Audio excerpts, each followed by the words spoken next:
इस वीडियो में दिखाए गए सभी पात्र, घटनाएं और स्थान पूरी तरह काल्पनिक हैं। इनका किसी भी जीवित या मृत व्यक्ति, संस्था या वास्तविक घटना। आप देख रहे हैं बवाल शॉर्ट्स प्रेजेंट्स एक दमदार मूवी। एक अमीर घर की महिला वंशिका हर दिन अपने पति हरीश के साथ कार में बैठकर शहर की भीड़-भाड़ वाली सड़कों से होकर ऑफिस जाती थी। बाकी लोगों की तरह ये ट्रैफिक उनके लिए आम था, लेकिन रेड सिग्नल पर रुकते ही कुछ ऐसा होता था जो वंशिका के दिल को छू जाता था। जब उनकी गाड़ी ट्रैफिक या सिग्नल पर रुकती तो छोटे छोटे बच्चे उनकी गाड़ी को घेर लेते। कोई सामान बेचता, कोई भीख मांगता, और उन्हीं में से एक था आर्यन। वो 10 से 12 साल का मासूम सा बच्चा था। कभी वो गुब्बारे लेकर दौड़ता हुआ उनकी कार के पास आता, कभी उसके हाथ में किताबें होती तो कभी वो रंग बिरंगे फूल बेचता। उसकी मासूमियत और मीठी बातें वंशिका को बहुत अच्छी लगती थी। एक दिन वो उनकी गाड़ी के पास आकर बोला, आंटी गुब्बारा ले लीजिए, रंग बिरंगे गुब्बारे हैं। वंशिका मुस्कुराई और बोली, मैं इनका क्या करूंगी? आर्यन बोला, आंटी अपने बच्चे को दे देना, आपके बच्चे खुश हो जाएंगे। वंशिका हंसते हुए बोली, अरे मेरे बच्चे नहीं हैं। आर्यन ने मासूमियत से सिर हिलाया और कहा, आंटी ले लो ना, सुबह से एक भी नहीं बिका है। उसकी ये बात वंशिका के दिल में उतर गई। उन्होंने आर्यन से 2 गुब्बारे खरीदे और उनकी कार आगे बढ़ गई। कई दिन बाद फिर से उसी सिग्नल पर वंशिका को आर्यन खड़ा हुआ दिखाई दिया, लेकिन इस बार उसके हाथों में किताबें थी। वंशिका ने मुस्कुराकर पूछा, क्या बात है, आज गुब्बारे नहीं हैं? आर्यन बड़ी मासूमियत से बोला, आंटी गुब्बारे फट जाते हैं, जिससे काफी नुकसान हो जाता है। आज आप किताब ले लीजिए, बस 20 रुपए की ही तो है। जरूरत न होने के बावजूद वंशिका ने किताब खरीद ली। धीरे धीरे उन दोनों के बीच एक अजीब सा लगाव पैदा होने लगा और वंशिका को आर्यन बहुत अच्छा लगने लगा। हर बार वहां से गुजरते समय वंशिका उससे कुछ न कुछ खरीद लेती और चुपचाप उसकी हथेली पर पैसे रख देती, जिससे आर्यन के चेहरे पर मुस्कान तैर जाती। उसकी मासूम मुस्कान वंशिका को किसी मरहम की तरह सुकून देती थी। लेकिन अगले दिन जब वंशिका की कार सिग्नल पर रुकी तो अचानक उसकी नजर सड़क किनारे बिखरी हुई किताबों पर पड़ी। उसे तुरंत आर्यन का ख्याल आया। वंशिका बेचैन होकर शीशे के बाहर देखने लगी। उसका दिल जोर जोर धड़क रहा था। तभी कुछ बच्चे भागते हुए उनकी गाड़ी के पास आए और बोले, मैडम आप आर्यन को ढूंढ रही हैं ना? हाँ, कहाँ है वो? उन बच्चों ने कहा, दीदी उसका तो अभी थोड़ी देर पहले एक्सीडेंट हो गया है। वंशिका की सांसें रुक सी गई। ये सब कैसे हुआ? उसकी हालत कैसी है? बच्चा बोला, दीदी एक कार वाला उसे टक्कर मारकर भाग गया। उसका सिर फट गया था। लोग उसे अस्पताल लेकर गए थे, लेकिन हमने लोगों को बातें करते हुए सुना है कि उसका बचना बहुत मुश्किल है। वंशिका के हाथ कांपने लगे। न जाने क्यों उसकी आंखों से आंसू बहने लगे। वंशिका के दिल में एक अजीब सी टीस उठी, लेकिन उसे जरा भी अंदाजा नहीं था कि ये दर्द सिर्फ एक बच्चे का नहीं, बल्कि ये हादसा उनकी जिंदगी की सबसे बड़ी सच्चाई सामने लेकर आने वाला था। एक ऐसा खुलासा जिसे सुनकर वंशिका के बरसों पुराने घाव फिर से ताजा हो जाएंगे, क्योंकि वो मासूम बच्चा आर्यन कोई और नहीं बल्कि उन्हीं का खोया हुआ बेटा था, जिसे पैदा होते ही एक मजबूरी ने उनसे छीन लिया था। वंशिका ने जैसे ही ये सुना कि आर्यन का बचना मुश्किल है, वो घबराई हुई आवाज में बोली, क्या तुम लोग मुझे उसके घर लेकर जा सकते हो? बच्चे तुरंत बोले, हाँ आंटी, वो तो हमारे घर के बिल्कुल पास में ही रहता है। वंशिका ने हरीश की ओर देखा। उसकी आंखों में बेचैनी साफ झलक रही थी। वंशिका ने कहा, हरीश मुझे यहीं उतार दो, मुझे कुछ भी अच्छा नहीं लग रहा है, मुझे उसे देखने जाना ही होगा। हरीश ने गहरी सांस ली और बोला, ठीक है तुम चली जाओ, मुझे तो दुकान खोलनी है, लेकिन जो भी हो मुझे तुरंत फोन करना। हरीश ने उसे वहीं उतार दिया। वंशिका ने एक छोटे बच्चे को साथ लिया। वो ऑटो में बैठी और घबराए दिल के साथ उस गली की तरफ निकल पड़ी जहां आर्यन रहता था। थोड़ी दूर आगे चलकर बच्चे ने ऑटो रुकवाया, लेकिन जैसे ही वंशिका नीचे उतरी तो अचानक उसकी नजर एक बुजुर्ग महिला पर पड़ी। उसे देखते ही वंशिका सन्न रह गई। ये तो वही औरत है। वो उस महिला को बहुत अच्छी तरह जानती थी। बुजुर्ग महिला भी वंशिका को देखते ही ठिठक गई और अगले ही पल फूट फूट कर रोने लगी। वो कांपती आवाज में बोली, मैं तेरे बेटे को बचा नहीं पाई। वंशिका के पैरों तले जमीन खिसक गई। क्या वो मेरा बेटा आर्यन था? बुजुर्ग महिला ने आंसू पोंछते हुए कहा, हाँ वही तेरा आर्यन था। बस इतना सुनना था।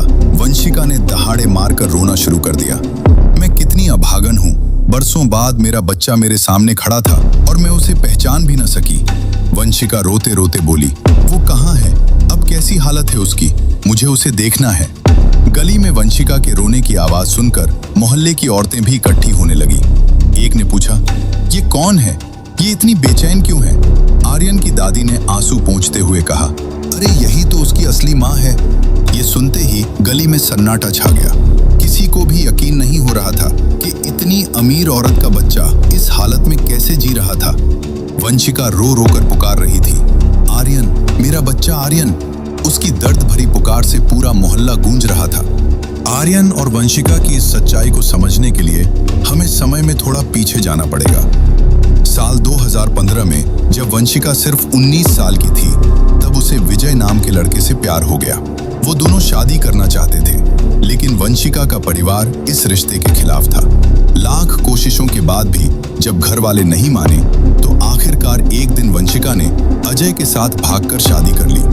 वो दोनों उसी शहर में एक छोटा सा किराए का घर लेकर रहने लगे। लेकिन वंशिका के इस कदम से उसके परिवार ने वंशिका से हर रिश्ता तोड़ लिया। 1 साल बाद वंशिका ने एक प्यारे से बेटे को जन्म दिया, जिसका नाम उन्होंने आर्यन रखा।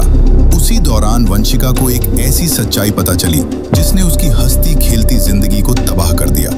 किसी ने उसे बताया कि उसका पति अजय एक खतरनाक गैंग से जुड़ा हुआ है। वो पैसों के लिए लोगों को मारने से भी पीछे नहीं हटता था। वंशिका ने उसे बहुत समझाया कि ये रास्ता ठीक नहीं है।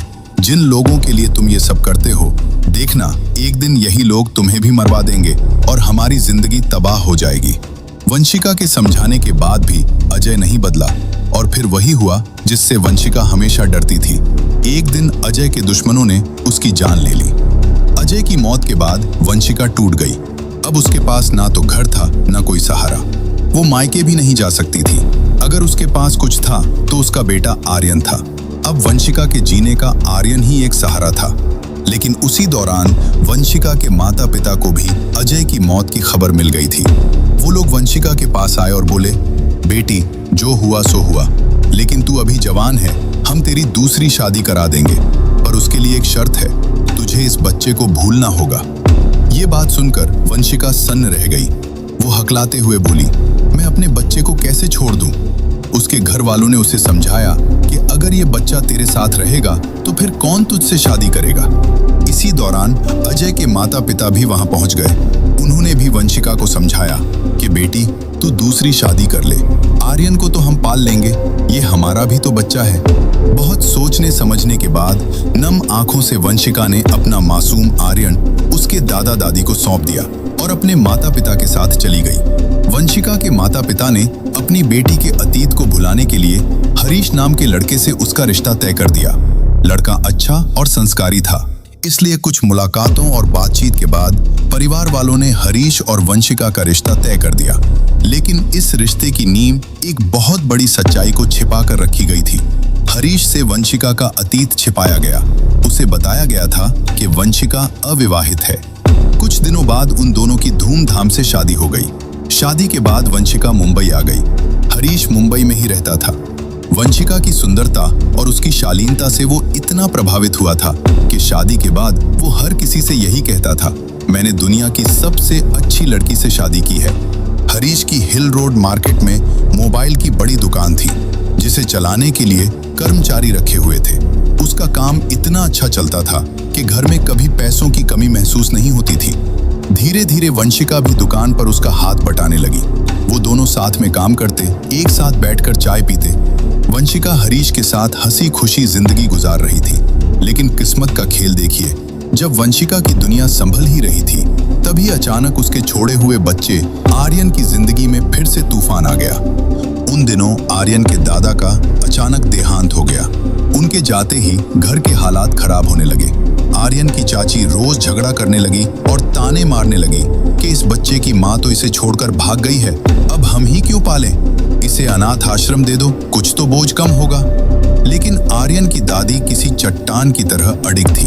वो कहती थी, ये तो मेरा अजय है, ये मेरे बेटे की आखिरी निशानी है, मैं इसे कहीं नहीं जाने दूंगी। आर्यन को लेकर रोज रोज झगड़ा होने लगा।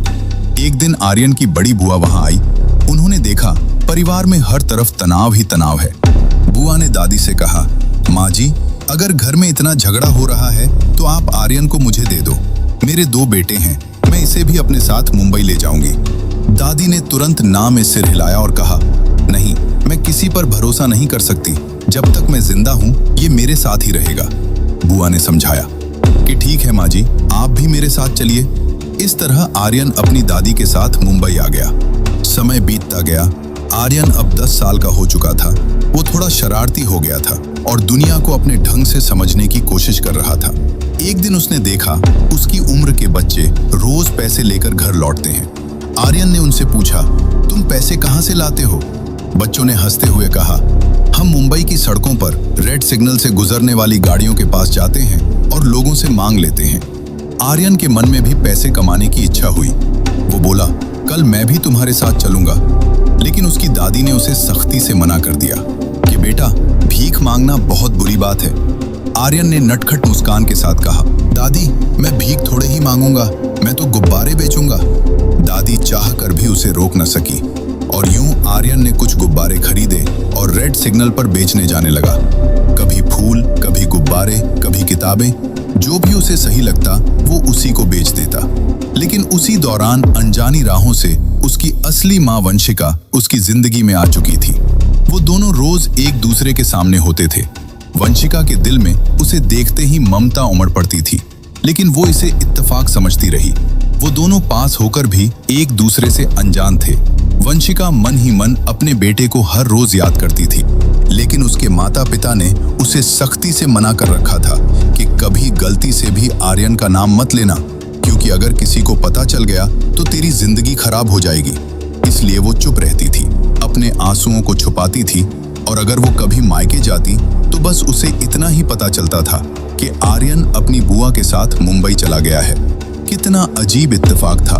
माँ और बेटा एक ही शहर में थे, एक ही सड़क पर खड़े थे और एक दूसरे के साथ बातें भी करते थे, लेकिन यादें बहुत धुंधली हो चुकी थी। वंशिका ने कई बार उससे नाम पूछा था, उसके घर वालों के बारे में भी पूछा था और आर्यन ने उसे बताया था कि मैं अपनी दादी के साथ रहता हूँ, मगर वो ये नहीं जानती थी कि ये दादी वही हैं जिन्होंने उसके बेटे को पाल पोस कर बड़ा किया था। लेकिन आज वंशिका जब आर्यन को तलाश करते हुए उसके घर पहुंची और दादी को सामने खड़े देखा तो उसकी आंखें खुली की खुली रह गई और बरसों पुरानी यादें फिर से ताजा हो गईं। उसके दिल में ममता की टीस उठी। क्या सच में वो मेरा बेटा आर्यन था? दादी ने कांपती आवाज में कहा, हाँ बेटी, यही तेरा आर्यन है, लेकिन आज उसका एक्सीडेंट हो गया है। वंशिका चीख पड़ी, कहाँ है वो? मुझे अभी उसे देखने जाना है। दादी ने बताया कि उसे अस्पताल लेकर गए हैं। उसकी बुआ भी उसकी हालत के बारे में कुछ नहीं जानती। उन्हें बस इतना ही पता चला था कि उसे बहुत गंभीर चोटें आई हैं। पास खड़ी औरतों में से एक ने उसका हाथ पकड़ा और बोली, चल बहन, हम तुझे अस्पताल लेकर चलते हैं। वंशिका तुरंत उनके साथ चल पड़ी।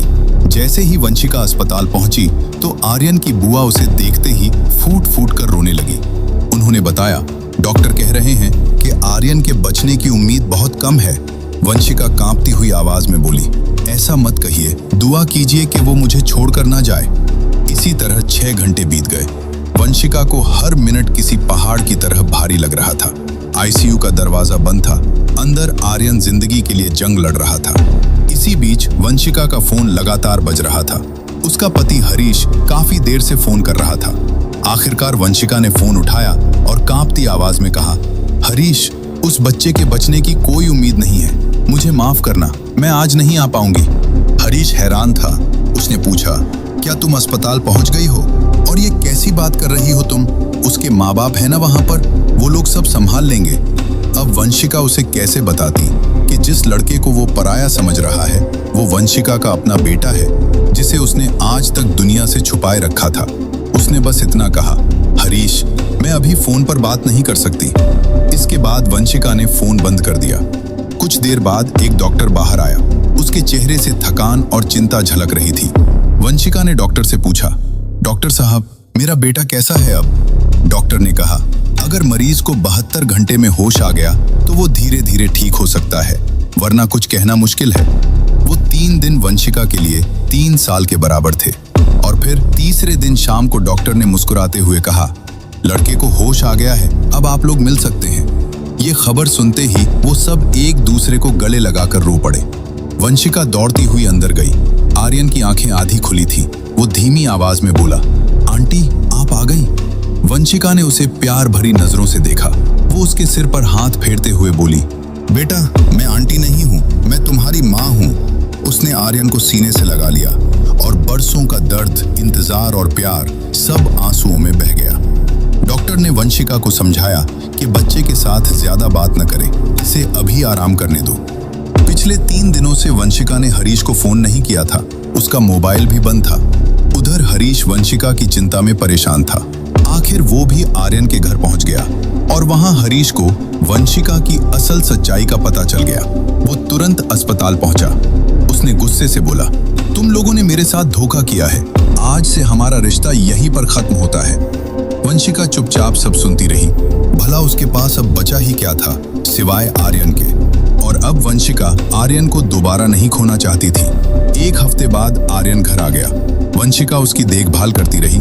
जब उसने हरीश को फोन किया तो उसने फोन ही नहीं उठाया।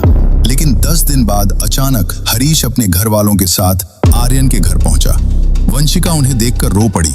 उसकी सास ने उसे गले लगाया और बोली, बेटी मत रो, चलो घर चलते हैं। ये सुनते ही वंशिका घबराकर पीछे हट गई। मैं अपने बेटे को छोड़कर कहीं नहीं जाऊंगी। सास मुस्कुराई, किसने कहा है तुम उसे छोड़कर जाओ, बल्कि तुम्हारा बेटा, उसकी दादी, हम सब साथ चलेंगे। हरीश बहुत देर बाद आगे आकर बोला, चलो वंशिका, मैं भी तुम्हारे बिना नहीं रह सकता। और इस तरह जो परिवार टूट चुका था वो फिर से एक हो गया। उस वक्त वंशिका 2 महीने की गर्भवती थी। समय आने पर उसने एक प्यारे से बेटे को जन्म दिया। कुछ साल बाद उनकी एक बेटी हुई। अब वंशिका, आर्यन और उसके छोटे भाई बहन सब एक साथ एक खुशहाल जिंदगी गुजार रहे हैं। ये कहानी हमें सिखाती है कि जिंदगी में चाहे कितना भी प्यार क्यों न मिले, माँ बाप से बढ़कर कोई सहारा नहीं होता। माँ की ममता और बाप की मेहनत के बिना किसी भी रिश्ते का अस्तित्व अधूरा रहता है। इसलिए ऐसा कदम मत उठाओ जो तुम्हारे सुख के बदले तुम्हारे माता पिता की आंखों में